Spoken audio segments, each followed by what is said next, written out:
know that we're vulnerable and we know that we're going to die. And how you cannot be anxious under those circumstances is a great mystery. It's a massive mystery. That's actually the appropriate response in the face of actual non-naive understanding of what constitutes life. Like if you're naive and you move forward, it's like, well, what the hell do you know? There's no courage in naivety because you don't know what there is to stop you. You don't know what dangers you might apprehend.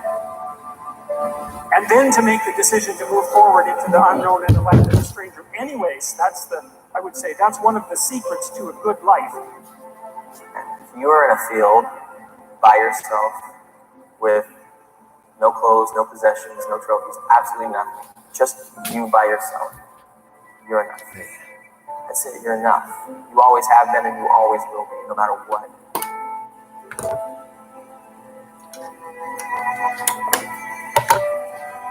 I think it's important too that it's not just you or enough. It's I got them with that last one. They're mad now. And you always will. But there is a balance between the mindset of achieving and loving kindness. But it's really hard to get people to let go of the attack and defend achievement mindset and trust the care and concern for your fellow humans as a way of creating higher production. If you get bravery, that's not what happens. What happens is, yeah, the damn world's just as dangerous as I thought.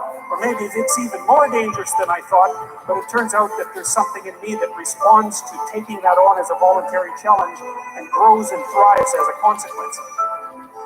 And so once you've embraced and decided that this suffering, this sacrifice you're making is an indicator of progress. It's an indicator of obsession. Suffering and sacrifice and hard work is an indication of progress towards our dreams. Storms always end. Fierce winds don't blow all morning. A downpour of rain doesn't last all day.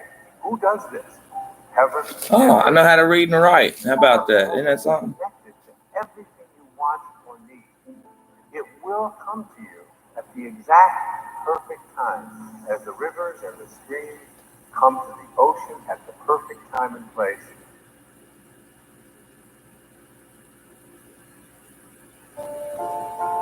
The way to visualize properly is to visualize the bridge between where you are and where you need to go.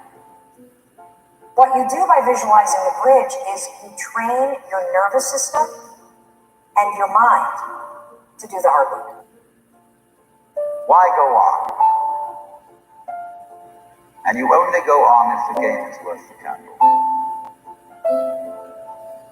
Now, the universe has been going on for an incredibly long time. And so, really, a satisfactory theory of the universe has to be one that's worth betting on.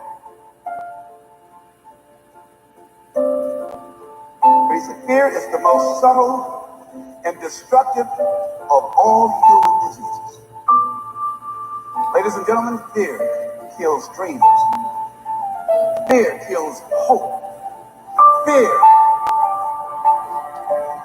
can age you. Fear, ladies and gentlemen, can hold you back from doing something that you know within yourself that you're capable of doing, but it will paralyze you. And it seems like you're in a hypnotic spell. What's it feel like when you wake up and it is pouring rain and you visualize yourself running anyway? That way, when you visualize the work, you are preparing your body for it, so you're not resistant to it when it comes. If you configure your life so that what you are genuinely doing is aiming at the highest possible good, then the things that you need to survive and to thrive on a day-to-day basis will deliver themselves to you. We play the games of getting on top of things all the time. And so we're in a constant state of competition. as to if it's not I'm stronger than you, it's I'm wiser than you, I'm more loving than you, I'm more tolerant than you, I'm more sophisticated than you. It doesn't matter what it is, but this constant competition is going on. In terms of that competition, we can, of course, lose place and in that sense make mistakes. But what a Zen student is a person who is not involved in the Satan's game. If you dare to do the most difficult thing that you can conceptualize, your life will work out better than it will if you do anything else. Probability is that if you manifest yourself properly in the world, that those things will come your way. Effective way of operating in the world, that to conceptualize the highest good that you can, and then strive to attain it. You know who you are from the inside to the outside. And your behavior is a demonstration of what you believe to be true about you. I ask you a question. What is the benefit? What's the benefit of allowing fear to hold you back? What's the benefit of giving up on yourself, of not stepping out on life and taking life on? What is the benefit for you? What's the plus in that?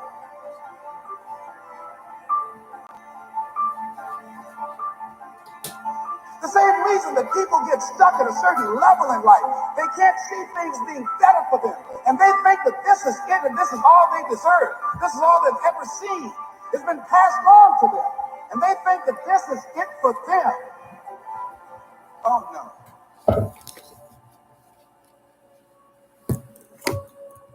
If you want something, what does it mean to want it?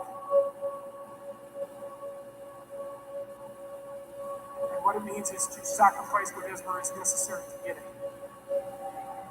Sometimes you need to feel the pain and sting of defeat to activate the real passion and purpose that God predestined inside of you. You would rather find purpose than a job or career. Purpose crosses disciplines. Purpose is an essential element of you. It is the reason you are on the planet at this particular time in history. We've been told two lies in our life. The first lie is, you're nothing. You're not worth anything. You haven't got anything. That's the first lie. The second lie we've all been told is you can be anything. It's a lie. It's not true. The way we're wired defines what we can do with that wiring. And therefore the truth is, you can't be anything you want, you can be everything you are.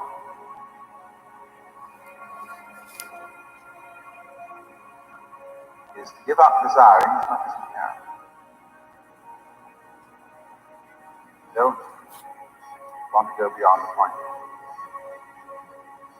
of which you're capable. Not only is it the middle way between the extremes of ascetic discipline and pleasure seeking, but it's also the middle way in a very subtle sense. Don't desire, give up more desire than you can. And if you find that a problem, don't desire to be successful in giving up more desire than you can.